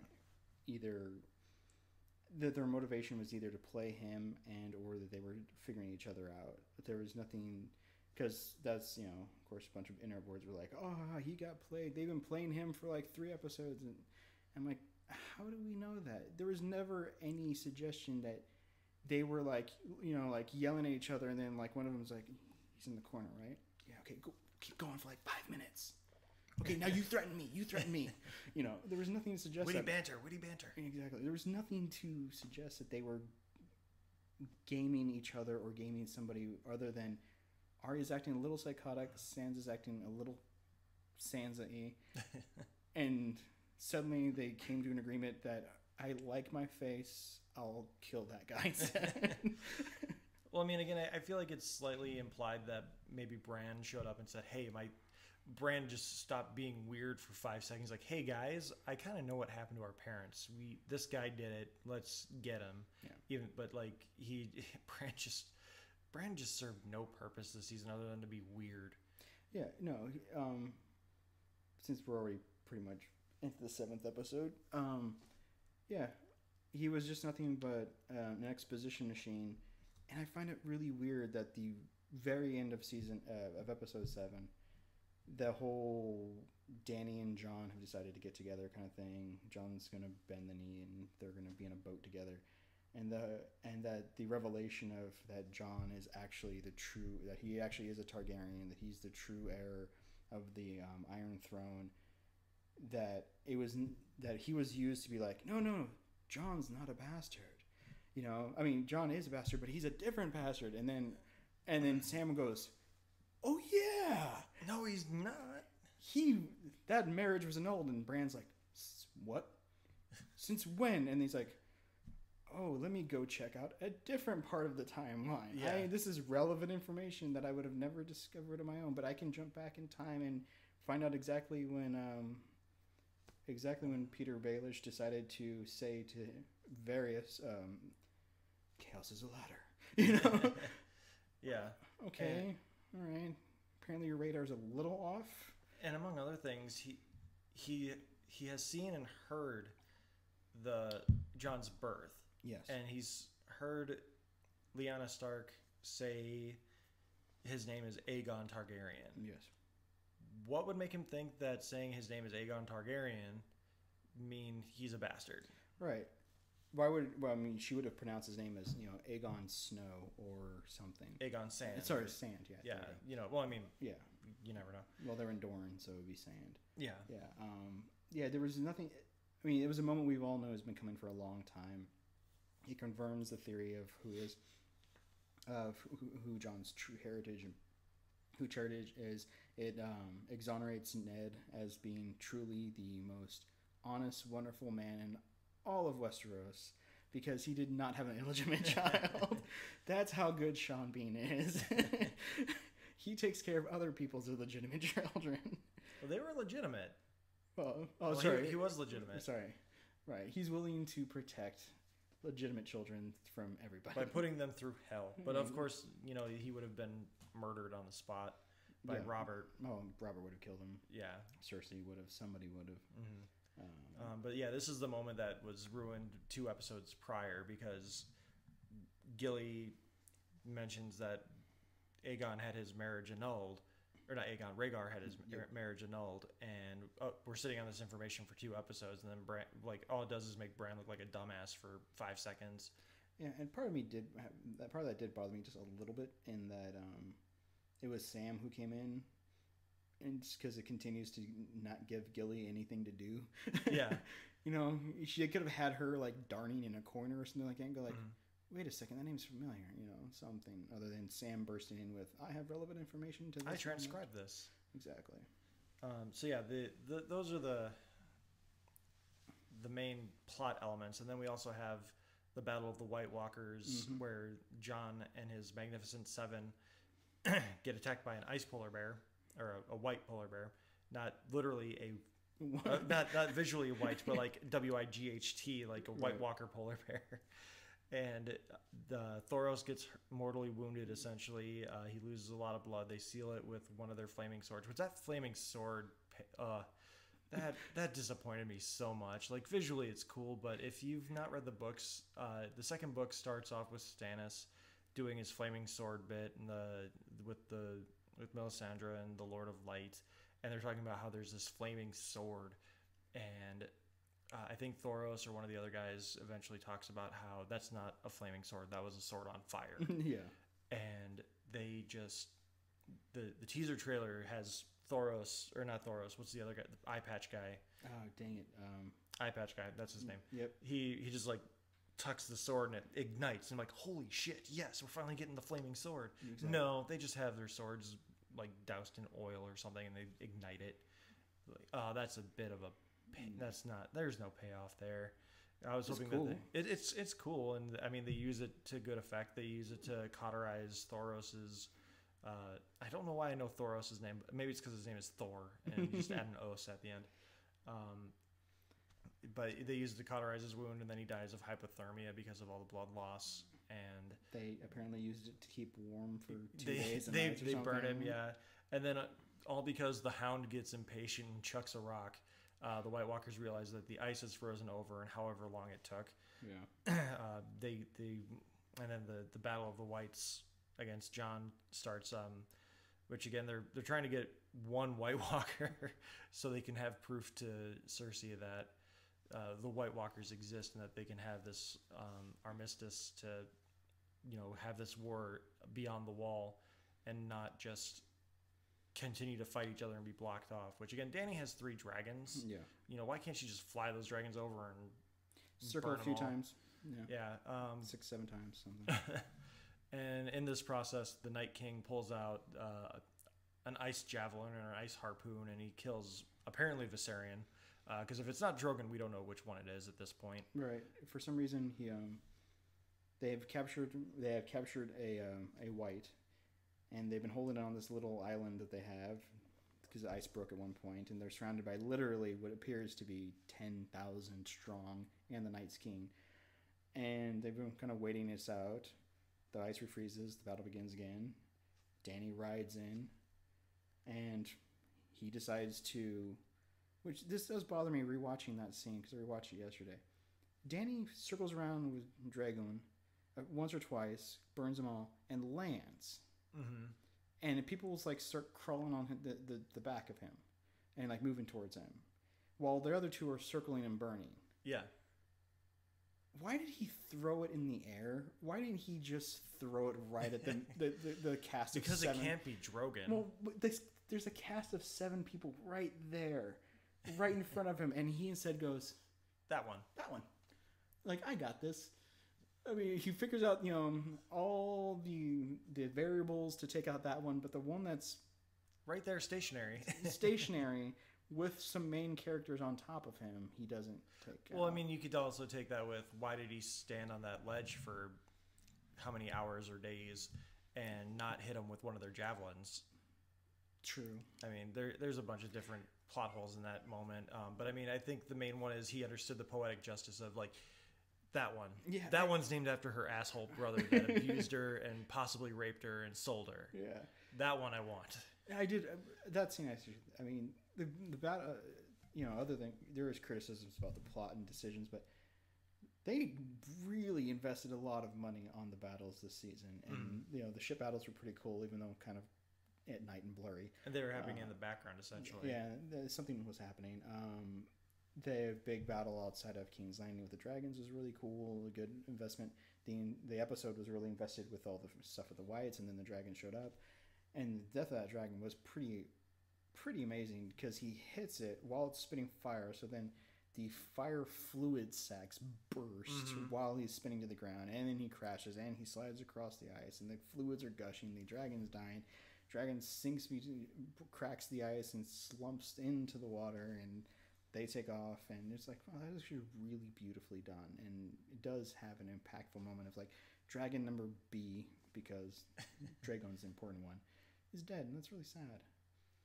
And then Dany, of course, gets upset and is sad because that's her children, and Jon comforts her in the weirdest way. Oh, after being miraculously saved from the water. And also by Uncle Benjen. Oh, yeah, by his uncle. I've been looking for you for 3 years, Uncle Benjen. Thanks for saving my life in this Deus Ex Machina kind of way. Yeah. Thank you for saving my life. I know I've been out here for 2 or 3 days on this snowy ice, and I've just plunged through the water, and I've gotten out, and you've saved me. I'd really like to talk to you, but I'm going to borrow your horse. Please stay here and die. Pretty much. And my question is, does Uncle Benjen become a White? Oh, I hope so. Or is it because he's stuck in between, he just can die? I don't know. It's a question I want to have answered pretty quickly. And then, yeah, Jon offers to bend the knee, and he and Dany have a really awkward moment, considering she's his aunt. And they take the White that they were successfully able to save, which I think how they got him on Drogon is great, where they just impaled him on one of his spikes. That was beautiful. I thought that was awesome. That was a nice touch. Because obviously if he's loose, he's just going to wiggle free. Yeah. So I thought that was a nice touch. And then they bring the White to Cersei, and that moment was really weird too, because the box is quiet that they have him in, and then the Hound like taps it, and it freaks out and it jumps. Yeah. And then the Hound is literally lugging it upstairs in the dragon pits outside of King's Landing, and not a peep. And you could, like, if this was CinemaSins, they would be like, oh, this White has a great sense of dramatic timing. Yeah. Yeah. That was just, I mean, the bulk of the last episode was what is everybody going to do now? Actually, the 7th episode is probably despite the way it ended, is probably my favorite part of the season, because it lets a lot of character interaction happen. It really sets the stakes for the last 6 episodes whenever we get them. There was good moments between Jaime and Cersei. There was good moments between Tyrion and Cersei. There was good interactions between all the characters. The Hound and Brienne had a moment. There's a lot of little moments that are actually allowed to happen as we're allowed to breathe and figure out, as everybody now catches up and is like, oh, these things are actually real. We have evidence. Everybody knows. This is the truth. This is what's coming across the wall. This is what we have to do. And they actually allowed the characters to interact with each other in a pleasant manner. That was satisfying. Other than some weird moments, like why did the White lunge at Cersei? out of everybody there. I think he was just heading in a straight line. Like Oh, okay. they just he has no leader, so he's just like straight line, go. Yeah, but someone pointed out to me that the mountain didn't move at all when that happened. Like, yeah, I went to look for that moment when I rewatched it yesterday, but I missed it again because someone says like when it lunges, like people have moved towards her before when he's become zombie mountain, but when the white heads towards him, he does nothing. And I was like, huh. Which that's a cool little touch if that's true, because it's just the dead seeing the dead or something. Yeah, like that. Yeah, that's interesting. And when I saw them like lop off the White's arm, well, when they just kicked over the thing and he walked out, I was like, Qyburn is just gonna love this thing with the way he obviously manipulated the mountain. And then the arm gets lopped off, and the first thing he does is he goes and picks it up, and it's moving, and he's just like, wow, this is amazing. I did like that.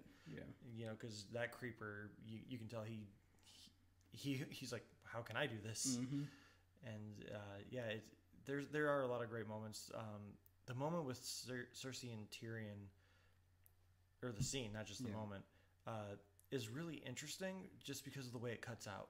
He finds out she's pregnant, and then it ends. Like, that's it. So we don't know what happened after that and what was said to get her to come back to this meeting. Yeah, that was a little weird. It seemed like they should have allowed a few more beats, or that, I don't know, that they're like, well, we'll fit this in season 8 somewhere. Yeah, it has to be something that's going to come back in season 8. So that's kind of where the show really leaves off. We find out that Cersei is not actually planning on honoring the armistice. She's gonna let Dany and her army go north, and then she's gonna take everything back south. Yep. And she's also got the Iron Bank backing her. Euron Greyjoy pretends to freak out over the White Walkers, but he's actually going to get the army of the sellswords. And Jon and Dany hook up, creating super awkward moments because, as my wife can tell you, I was just like, Jon, don't do it.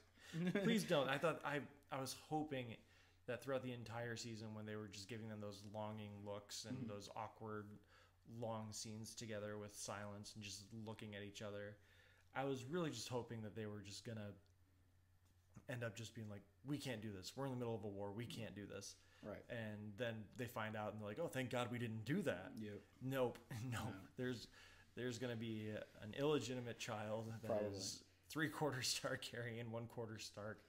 Yeah. And Jon's going to have a cousin son, and Dany's going to have a second cousin son or something like that, a nephew son.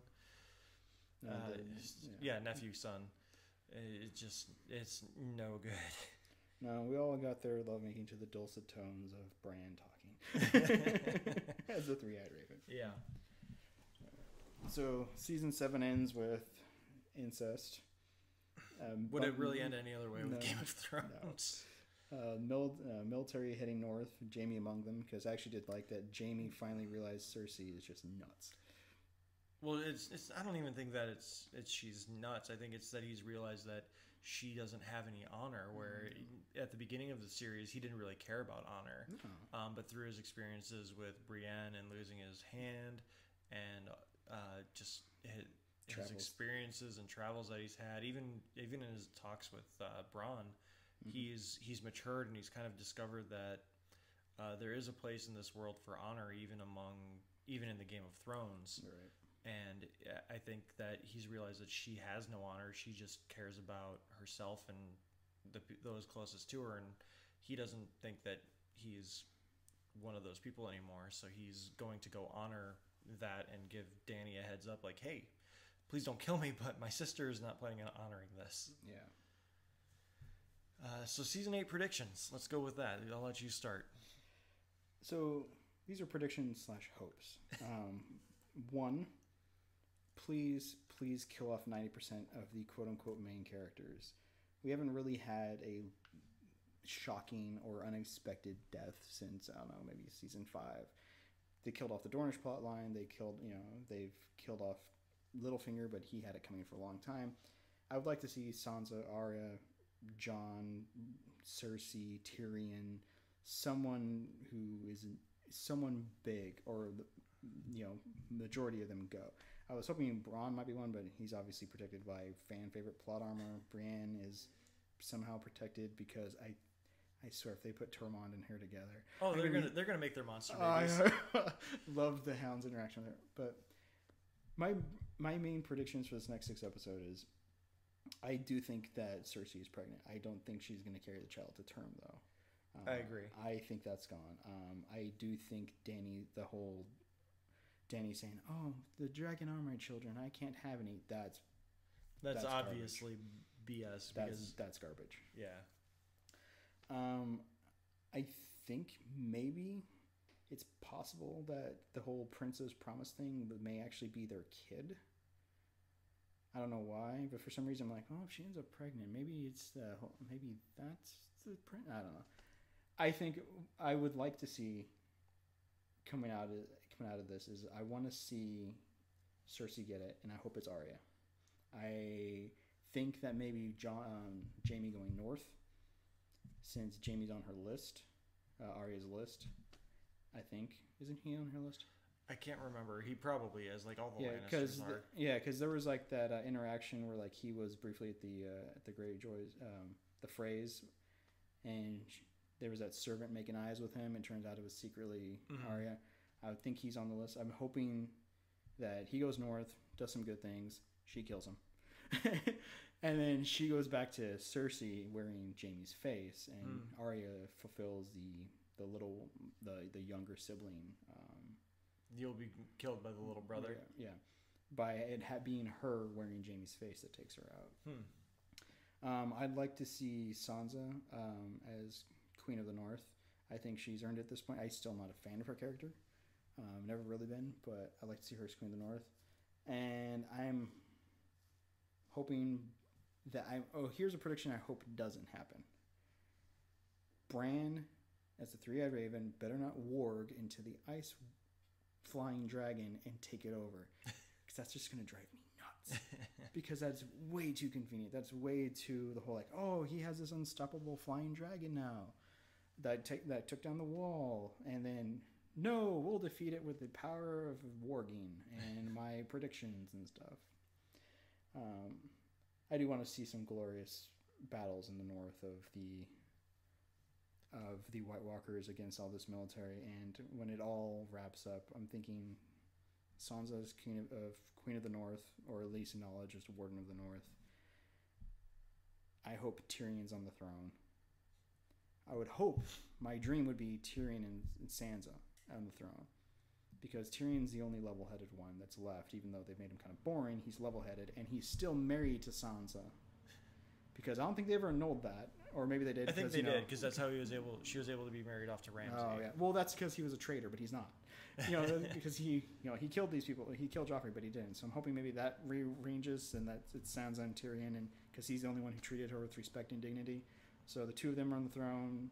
Jon and Dany somehow die, move off together somewhere. That's my dream.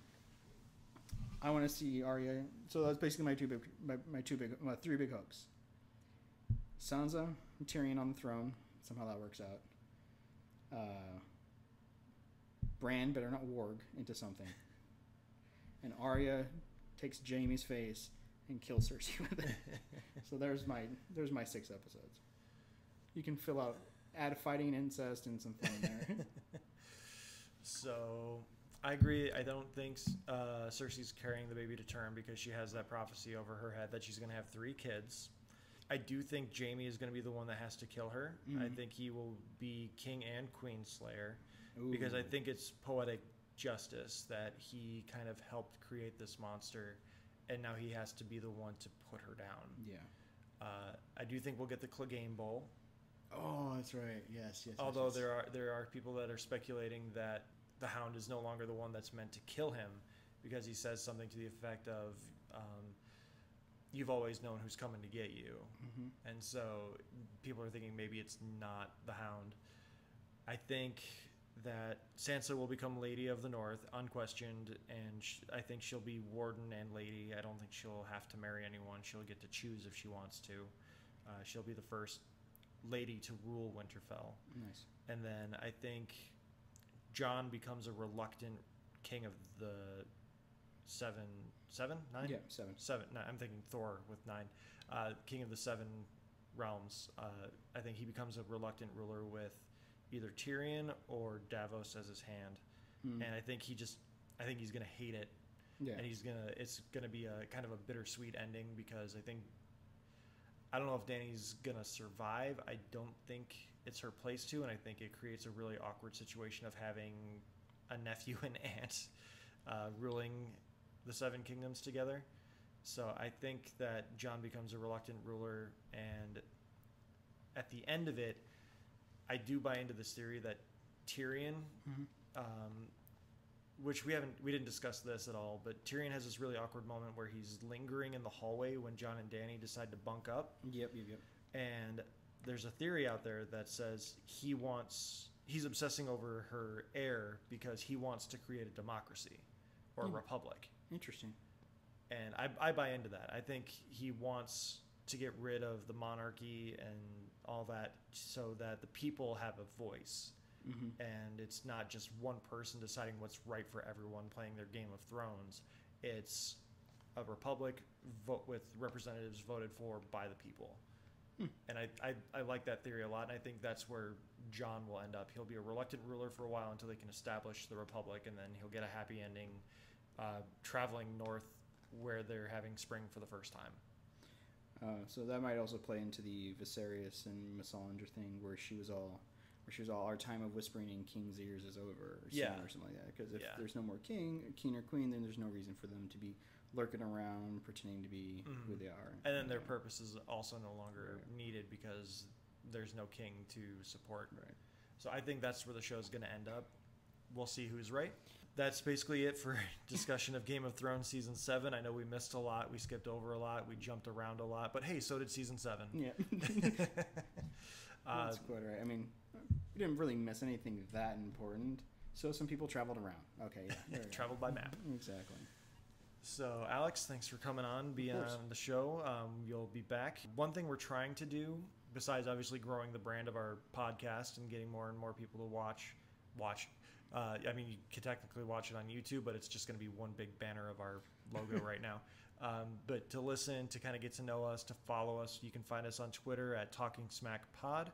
You can email us your thoughts if you have any theories that you want us to read on the air on our podcast. You can email us at tsmackpod@gmail.com. Smack is spelled SMAC. Superheroes, movies, animation, comics. Next week, I'm going to be talking with Scotty. We're going to be doing a review of Destiny 2, and plus we're going to be talking about all the news throughout the week. With me again is Alex. Hello. And I'm Joshua Scar. Alex, are you on Twitter? No. I don't really social media much. You don't do the tweet? No. All right. Well, you can follow me at Josh_Scar. Scar is spelled SKAAR, like the son of Hulk. And we appreciate you taking the time to listen to us.